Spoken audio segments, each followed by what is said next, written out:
Bonjour, je m'appelle Michael Foster. Voici comment j'ai appris que, parfois, les trahisons les plus cruelles mènent aux victoires les plus savoureuses. Vous savez, dans le monde des affaires comme en famille, la personne en qui vous avez le plus confiance est souvent celle qui complote votre chute. Mais ces gens-là oublient souvent de vérifier la solidité du sol sous leurs pieds avant de vouloir vous pousser dans le vide. Laissez-moi vous ramener là où tout a commencé. Foster Technologies n'a pas toujours été l'entreprise à 100 millions de dollars qu'elle est aujourd'hui. Il y a 15 ans, ce n'était qu'un petit cabinet de conseil informatique en difficulté, bâti de toutes pièces par mon père. Mon père était un génie de la technologie, mais un piètre homme d'affaires. En 2010, nous étions à 3 mois de la faillite et sa santé déclinait sous le poids du stress. J'avais 25 ans, je sortais tout juste de l'école de commerce, tandis que mon frère aîné, James, avait 30 ans et était déjà une figure familière des nuits festives de la ville. Pourtant, papa avait toujours eu une préférence pour James, l'aîné au charme ravageur capable de se sortir de n'importe quelle situation par la parole. Mais le charme ne paie pas les factures, et le train de vie dissolu de James avait déjà coûté à l'entreprise plusieurs clients majeurs. Je me souviens encore de ce mardi pluvieux où j'ai trouvé mon père effondré sur son bureau, les larmes aux yeux, fixant nos derniers rapports financiers. « C'est fini, Michael », a-t-il chuchoté d'une voix brisée. « Tout ce que j'ai construit. Je vais tout perdre. » Ce jour-là, quelque chose s'est brisé en moi. Je ne pouvais pas supporter de voir le rêve de mon père mourir, même s'il m'avait toujours considéré comme le second choix. Alors que James dépensait l'argent de la société dans des clubs exclusifs, j'ai commencé à enchaîner des journées de 18 heures. J'ai appris chaque aspect de l'entreprise, rencontré chaque client, épluché chaque contrat. Ma mère s'inquiétait pour moi. « Michael, tu dois te reposer », disait-elle en m'apportant le dîner à minuit au bureau. « Tu ne peux pas sauver l'entreprise tout seul. » Pourtant, c'est exactement ce que j'ai fait. La première année fut brutale. J'ai restructuré notre dette, coupé les dépenses superflues y compris le budget et divertissement de James et je suis allé voir personnellement chaque gros client que nous avions perdu. Beaucoup m'ont claqué la porte au nez, mais je suis revenu à la charge, encore et encore. La persévérance finit toujours par payer. À la fin de l'année, nous étions à l'équilibre. James trouvait cela hilarant. Regardez le petit Mikey qui joue à l'homme d'affaires, se moquait-il les rares fois où il daignait se montrer au bureau.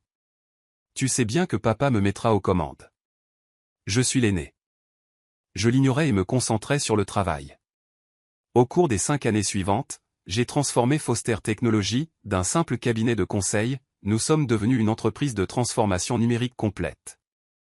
Nous avons développé des solutions logicielles propriétaires, nous nous sommes étendus vers le cloud et avons bâti une réputation d'excellence. La croissance fut exponentielle. De 2 millions de chiffres d'affaires, nous sommes passés à 10, puis 50, pour finalement franchir la barre des 100 millions l'année dernière. Nos effectifs sont passés de 20 à plus de 500 employés. Nous avons ouvert des bureaux dans 3 pays. La santé de mon père s'améliorait à mesure que l'entreprise prospérait, mais son favoritisme, lui, restait intact. Chaque succès était, d'une manière ou d'une autre, attribué au leadership de James, bien qu'il passât le plus clair de son temps à planifier ses prochaines vacances. Lors des dîners de famille, mon père louait le sens des affaires de James, tandis que je restais silencieux, consultant les rapports trimestriels sur mon téléphone. Je me fichais du crédit. Ce qui m'importait, c'était l'entreprise, nos employés et l'héritage que nous bâtissions. De plus, j'avais mes propres plans. Ce que personne ne savait, pas même mon père, c'est que j'avais tout documenté scrupuleusement au fil des ans. Chaque décision sabotée par James, chaque client qu'il avait fait fuir, chaque dollar gaspillé. Plus important encore, j'avais tissé des liens étroits avec nos clients clés, me rendant indispensable à leurs opérations. J'avais aussi un autre secret, qui allait s'avérer crucial. Aux heures les plus sombres de l'entreprise, quand la faillite nous guettait, j'avais utilisé mes propres économies et contracté des prêts personnels pour nous maintenir à flot. En échange, j'avais reçu des parts. Beaucoup de parts. La paperasse était enfouie sous des montagnes de documents administratifs. Je détenais légalement 40% de Foster Technologies. Je pensais que cela suffirait à me protéger. Je n'aurais pas pu me tromper davantage. Le mois dernier, tout a basculé. Mon père a annoncé sa retraite, et tout le monde s'attendait à ce qu'il me désigne comme successeur. Après tout, c'était moi qui dirigeais l'entreprise de facto depuis des années. Même James venait plus souvent au bureau, sentant probablement le vent tourner. L'assemblée des actionnaires était fixée au vendredi après-midi. Toutes les parties prenantes étaient présentes. J'avais préparé une présentation complète sur notre stratégie de croissance pour les 5 prochaines années. Papa s'est levé pour faire son annonce. J'ai remarqué le sourire en coin de James, mais je n'y ai pas prêté attention sur le moment. Mesdames et messieurs, a commencé mon père, comme vous le savez, je quitte mes fonctions de PDG. Cette entreprise est l'œuvre de ma vie, et choisir mon successeur n'a pas été une décision facile. Il marqua une pause, balayant la salle du regard. Mais il n'y a qu'une seule personne qui incarne vraiment les qualités de leader nécessaires pour faire passer Foster Technologies au niveau supérieur. Quelqu'un qui comprend nos valeurs familiales et possède la vision pour nous guider vers l'avenir. Je me suis redressé sur ma chaise, prêt à accepter la responsabilité pour laquelle je m'étais préparé toutes ces années. Mon fils, James Foster, prendra la direction en tant que PDG, avec effet immédiat. Un silence de mort s'abattit sur la salle. J'eus l'impression d'avoir reçu un coup de poing dans l'estomac. Mais mon père n'avait pas fini. De plus, James a porté à mon attention certaines irrégularités préoccupantes dans nos opérations récentes. Il semblerait que certains individus aient pris des décisions non autorisées, compromettant potentiellement l'intégrité de notre entreprise. James se leva, un dossier à la main. Je crains que mon frère, Michael, n'ait outrepassé son autorité, faisant des promesses intenables aux clients et s'engageant potentiellement dans des pratiques contraires à l'éthique. Je n'en croyais pas mes oreilles. Chaque accusation était une version déformée de la vérité. Les décisions même qui avaient sauvé et fait grandir l'entreprise étaient présentées comme imprudentes et illégitimes. Par conséquent, poursuivit mon père, en tant que dernier acte de PDG, je mets fin aux fonctions de Michael au sein de Foster Technologies, avec effet immédiat. Les agents de sécurité s'approchaient déjà de moi. La voix de James dégoulinait d'une fausse sympathie. Désolé que ça se termine comme ça, petit frère. Mais, peut-être que maintenant tu pourras t'acheter une vie en dehors du bureau. La salle bourdonnait de murmures alors qu'on m'escortait vers la sortie. Mon badge fut désactivé, mes accès révoqués. Je pouvais lire la pitié sur certains visages, la schadenfreude sur d'autres. Mais ils étaient loin de se douter de ce qui les attendait.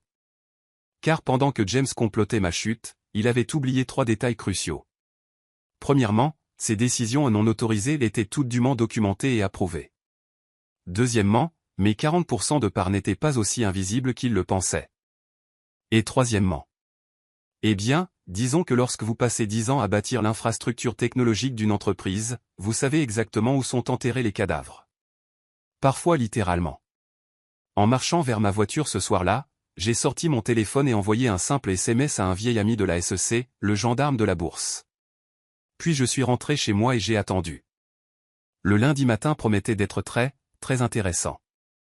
Lundi arriva accompagné d'un violent orage, une météo de circonstances pour ce qui allait se produire.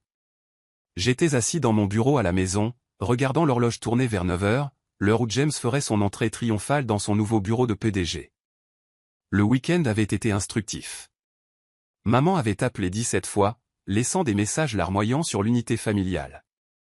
Papa n'avait pas appelé du tout. James, lui, avait été trop occupé à célébrer sa victoire dans ses clubs favoris. Les photos inondaient les réseaux sociaux, y compris certaines douteuses où la carte de crédit de l'entreprise était clairement visible sur la table. J'ai souri, me rappelant que James avait toujours considéré la technologie comme indigne de lui. C'est un truc de geek, disait-il, refusant d'apprendre ne serait-ce que les protocoles de sécurité de base. Cette arrogance allait lui coûter cher. À 9h15 précise, mon téléphone a vibré. Un texto de Sarah, ma fidèle assistante de direction que James n'avait même pas pris la peine de virer, pensant probablement qu'elle ne servait qu'à apporter le café. Ça commence, disait le message. J'ai ouvert mon ordinateur portable et je me suis connecté au flux de sécurité interne de Foster Technologies. Oui, j'avais encore accès. Quand on construit un système de A à Z, on se laisse toujours une porte dérobée. La caméra du bureau du PDG montrait James entrant, café à la main, prêt à commencer son règne. Il s'assit dans le fauteuil en cuir mon fauteuil et appuya sur le bouton de démarrage de son ordinateur. C'est là que le spectacle a commencé. Au lieu de l'écran de connexion Windows, une vidéo s'est lancée. C'étaient des images de surveillance datant de 3 ans, montrant James dans ce même bureau, concluant un accord avec notre plus grand concurrent pour leur vendre nos données clients. Le son était cristallin. Bien sûr que je peux vous avoir leurs infos, résonnait la voix de James. De toute façon, c'est mon idiot de frère qui fait tout le boulot. Assurez-vous juste que le paiement arrive sur mon compte au Caïman. James tenta frénétiquement d'éteindre le moniteur, mais rien ne fonctionnait. La vidéo continuait de tourner sur tous les écrans de son bureau. Et ce n'était que le début. Son téléphone vibra. La SEC avait reçu un signalement anonyme pour délit d'initié, accompagné de preuves documentées des activités illégales de James au cours de la dernière décennie. Sa boîte mail privée commença à s'affoler de notifications. D'une manière ou d'une autre, toutes ces communications confidentielles avaient fuité vers les membres du conseil d'administration. Dans le hall, des agents fédéraux franchissaient les portes tournantes. J'observais via la caméra le visage de James passer de la confusion à la panique pure. Il essaya d'appeler papa, mais la ligne était occupée probablement parce qu'il recevait sa propre série de révélations sur les activités de son fils chéri. À 9h30, Sarah entra dans le bureau de James. « Monsieur Foster, dit-elle calmement, le conseil d'administration demande une réunion d'urgence. Il y a aussi des agents fédéraux qui souhaitent vous voir. » James commença à suer à grosses gouttes. « Dites-leur que je suis occupé, annulez tout, et faites monter l'informatique pour réparer ces foutus ordinateurs. » Sarah sourit poliment. « Je crains que ce ne soit pas possible. Voyez-vous, le département entier vient de démissionner. Ils ont envoyé un email à toute l'entreprise pour expliquer pourquoi. Quelque chose à propos de la loyauté envers la personne qui a réellement bâti cette entreprise. » Quoi? Ils ne peuvent pas faire ça. Nous avons des contrats. En fait, Sarah posa un dossier sur son bureau. Ils peuvent. Leur contrat était signé avec une filiale qui détient tous nos droits de propriété intellectuelle. Une société qui, depuis ce matin, n'est plus affiliée à Foster Technologies. Les mains de James tremblaient en ouvrant le dossier. À l'intérieur se trouvait un document simple montrant la structure de l'actionnariat de Foster Innovation Lab, la filiale que j'avais discrètement créée des années auparavant. La société qui détenait réellement tous nos brevets, logiciels et contrats clients. Et j'en détenais 100%. Mais les clients, bégaya James. Ils ont été informés du changement de direction. La plupart ont déjà signé de nouveaux contrats directement avec Foster Innovation Lab. Il semblerait qu'ils préfèrent travailler avec la personne qui a géré leur compte toutes ces années. Le visage de James se décomposa lorsqu'il comprit enfin. Chaque technologie qui donnait de la valeur à Foster Technologies, chaque relation client qui la rendait rentable, chaque employé clé qui la faisait tourner. Tous m'étaient fidèles. Il avait volé une coquille vide. La porte du bureau s'ouvrit à nouveau. 2 agents du FBI entrèrent, suivis de Monsieur Patterson, notre directeur juridique. « James Foster, » dit un agent. « Nous devons vous poser quelques questions concernant certaines transactions financières. »« Vous ne pouvez pas faire ça, » hurla James, regardant autour de lui avec des yeux fous. « Je suis le PDG. C'est moi qui commande ici. » Monsieur Patterson s'éclaircit la gorge. À ce propos, il sortit un autre document. Le conseil vient de conclure sa réunion d'urgence. Au vu des circonstances, ils ont voté votre révocation immédiate du poste de PDG. Ils ne peuvent pas. Je possède des parts. Vous possédez des parts de Foster Technologies, corrigea Monsieur Patterson. Une entreprise qui, depuis 9h ce matin, n'a plus de propriété intellectuelle, plus de clients majeurs et plus d'équipe de développement. Je crois que le cours de l'action reflète déjà cette réalité. James se jeta sur son ordinateur, probablement pour vérifier le cours de la bourse. Mais bien sûr, son écran diffusait toujours les vidéos de ses diverses malversations. Alors que James était escorté hors du bâtiment par les agents fédéraux, son costume de créateur froissé et le visage cendreux, j'envoyai un dernier email général depuis mon accès à distance à tous les employés restants de Foster Technologies. Vous avez le choix. Rester sur un navire en train de couler ou nous rejoindre chez Foster Innovation Lab, où l'innovation et l'intégrité ont encore un sens. Vos emplois sont garantis, vos avantages seront meilleurs et, surtout, votre travail acharné sera respecté. En 1 heure, 90% du personnel avait accepté l'offre. Mais ma vengeance n'était pas encore complète. Il restait la question du fonds de retraite de mon cher père. Les retombées furent spectaculaires. En 24 heures, l'action de Foster Technologies avait dévissé de 70%. l'arrestation de James faisait la une de toute la presse économique, un PDG de la tech arrêté pour fraude multiple, Foster Technologies en chute libre après un scandale explosif. 3 jours après l'arrestation de James, j'étais assis dans mon nouveau bureau au siège de Foster Innovation Lab, un bâtiment moderne que j'avais secrètement acheté 6 mois plus tôt. Sarah entra, accompagnée d'un visage familier. Monsieur Goldman, le conseiller financier de mon père. Il appelle sans arrêt, dit Monsieur Goldman, mal à l'aise. Depuis qu'il a réalisé que son fonds de retraite ne vaut plus rien, terminé jeu pour lui. Parce qu'il a tout investi dans les actions de Foster Technologies. Papa s'était toujours vanté de jouer le jeu à fond, conservant l'intégralité de son portefeuille de retraite en actions de l'entreprise. C'était une planification financière désastreuse, mais il n'avait jamais écouté les conseils sur la diversification. Désormais, ses actions ne valaient plus que quelques centimes. Votre père est désespéré, poursuivit Monsieur Goldman. Votre mère craint qu'il ne perde la maison. Je me suis adossé à mon siège, repensant à toutes les fois où mon père avait ignoré mes avertissements sur le comportement de James, toutes les fois où il avait attribué mon succès à la chance plutôt qu'au travail. Organisez une réunion, dis-je finalement. Demain, 10 heures. Ici. Le lendemain matin, mes parents arrivèrent chez Foster Innovation Lab. Maman avait l'air d'avoir pleuré toutes les larmes de son corps. Papa semblait avoir pris 10 ans en une semaine.